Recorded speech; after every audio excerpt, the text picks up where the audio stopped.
Hi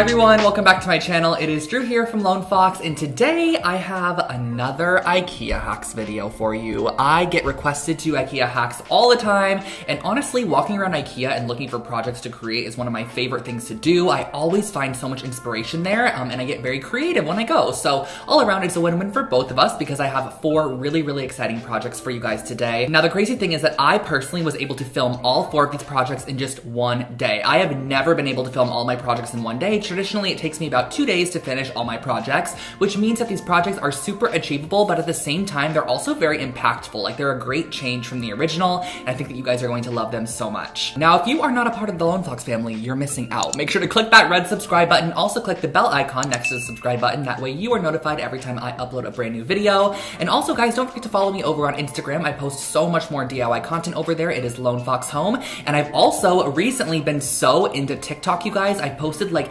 8 TikToks over the past week that is completely different content than what's here on my YouTube channel. So you guys can follow me over on TikTok as well. It is Lone Fox Home. But let's go ahead and dive on into these IKEA hacks.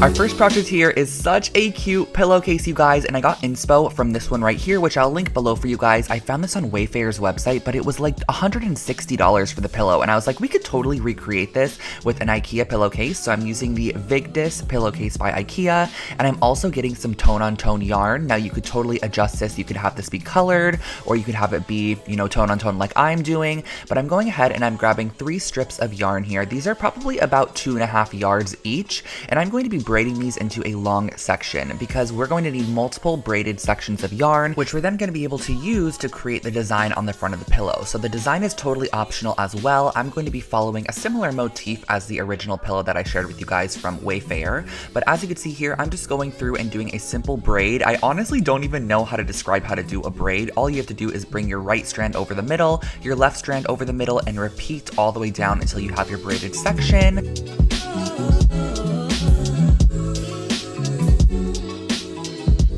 So just continue braiding until you have the desired lengths, which I put on the screen for you guys right here. And these are my finished off sections here. I'm going to be using some Fabri-Tac permanent adhesive, which is just my favorite fabric adhesive, and just pulling up that inspo photo once again. Now, I do believe that this is not just a pillowcase that one company designed. I have seen pillowcases with this similar motif all over the place, and I think it's really cute. You kind of have these rainbows on the left side. So what I start off by doing is actually mapping out my design with my braided strands. So I'm going around and just kind of freehand laying them down. I feel like this gives it a little bit more of that organic handmade look, which I love. But just keep in mind that you're going to be using 2 strands to create this squiggly section. So you're going to want to just map this out first and lay it out so that you're able to easily adjust it prior to gluing it down. So that's exactly what I did here. Just kind of placed it. And once I had it in my desired spot, I went back in with a generous amount of my Fabri-Tac fabric glue.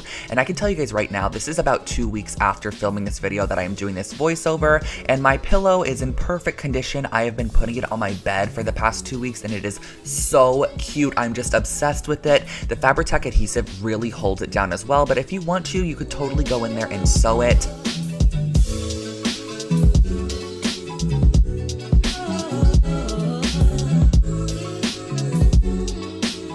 So as we're finishing up gluing down our sections, just make sure that you have a little bit of tail left on each side because we're going to be unbraiding the section up to the edge of the pillow, tying it into a knot around itself, and then that's going to be the tassel on the edge of the pillow. I just think this adds such a cute little detail, and it will only be on the left and right sides where you added these little braided sections. And once you're done, you have your brand new throw pillow.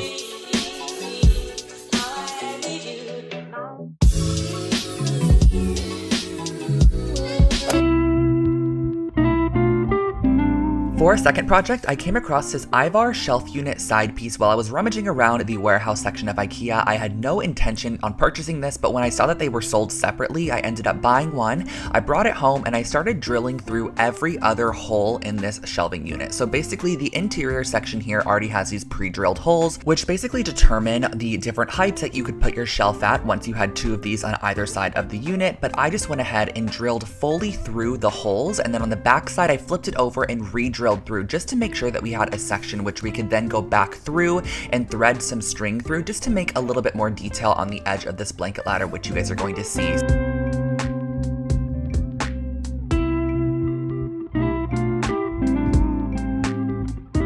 Now on the very bottom there is a piece that goes across as a support, but I went ahead and cut this off because I wanted it to have more of the appearance of a ladder as opposed to having that section on the very bottom there. And then I did bring it outside and use my electric sander just to go ahead and sand down those edges, since we did have some splintered wood, which will also prepare us for our next step in the process, which is going to be staining. Now you could totally choose any color stain you want. You can go for a natural wood tone if you want to bring in some more warmth in your space, or you can go for a black like I did just because I wanted a nice contrast.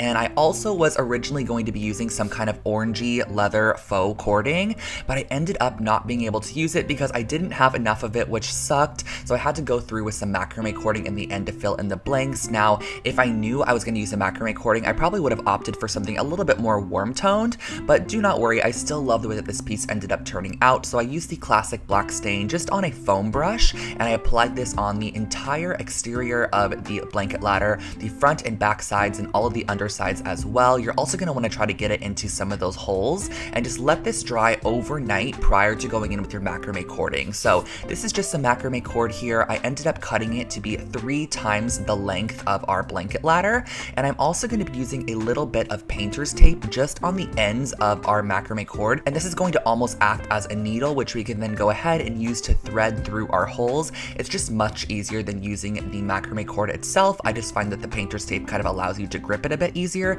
and pull it through. And the actual design that you create with your cording is totally up to you as well. Now, if you could picture this with some really cute kind of like orangey leather cording, that was my original vibe, but I love the way the macrame cording ended up looking as well. And all around, this project only cost me $20 to create, and it's a very substantial large piece. Just tie a knot at the end and hang your blankets, you're good to go.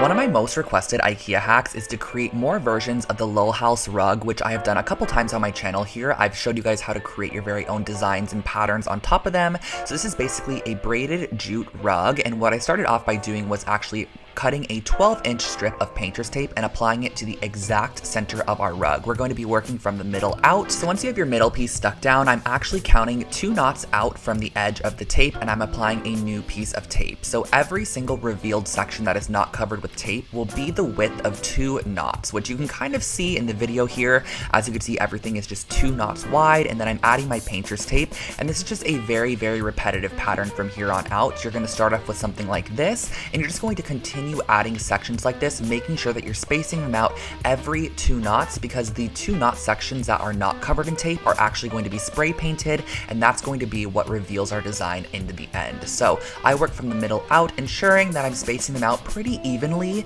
Now, some of the knots, because this rug is kind of organic, will require you to space them out kind of just freehand, if that makes sense. Not every single double knot is going to be the same width, so just kind of keep in mind as you're placing down your tape to follow a similar width.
guys know, I had to save my favorite for last, and we're going to be starting off with 2 of these wooden mixing bowls along with the Hema light cord from IKEA. Now I'm going to go ahead and grab the 1 5/8 inch drill bit from this drill bit set that I have, and we're going to be drilling through the top of these wooden bowls, which is actually very, very simple to do. I'm going to be drilling right through the middle of the large bowl and also right through the middle of the small bowl as well. Now once you have those holes done, you're going to go ahead and grab some jute cording or whatever cording that you have, and I have these little wooden beads here which I've had in my stash for a while. I'll link the exact ones below for you guys, and I'm going to go ahead and just string on probably about 20 to 25 of these beads because we're actually going to be using this as a little accented detail. So once you have those on your strands, we're going to hot glue together our bowls in this fashion here, making sure that the holes line up so that our light cord can go through the center. And then our little beaded section is actually going to go right around the middle there, so you don't have to worry about any excess hot glue because this will totally cover it up. All you need to do is tie your cording together, cut the knot, and the knot will be hidden in the center of those large hole beads there. So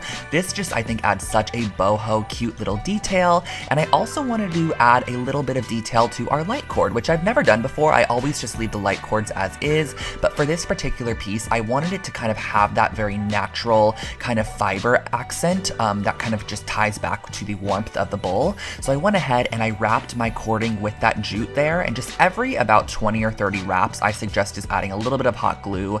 Now in the end, I wasn't able to stick this through and screw it together on the opposite side, so I added a generous amount of hot glue, and I also added more to the top of the pendant than you guys can see here. And then I went ahead and just to make it look a little bit finished on the inside, I did glue on that opposite piece, which typically screws in.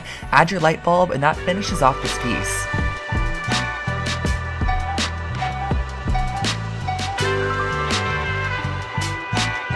And you have made it through another episode of IKEA Hacks. Thank you guys so much for the constant support on this little series here on the channel. I absolutely love going to IKEA and creating products for you guys, or not products, well, taking their products and creating projects, if you know what I'm talking about. If you are not already part of the Lone Fox family, make sure to click that red subscribe button. It is 100% free, and I post brand new home decor and DIY content every single week here for you guys, and I would love to catch you guys here on the channel next week. So I will go ahead and let you guys go. I hope this video was inspiring for you, and let me know if you recreate any of these DIY projects by hashtagging Lone Fox Home on Instagram. I love being able to see your guys' creations. Thank you so much for watching, and I'll catch you in my next one. Bye, guys!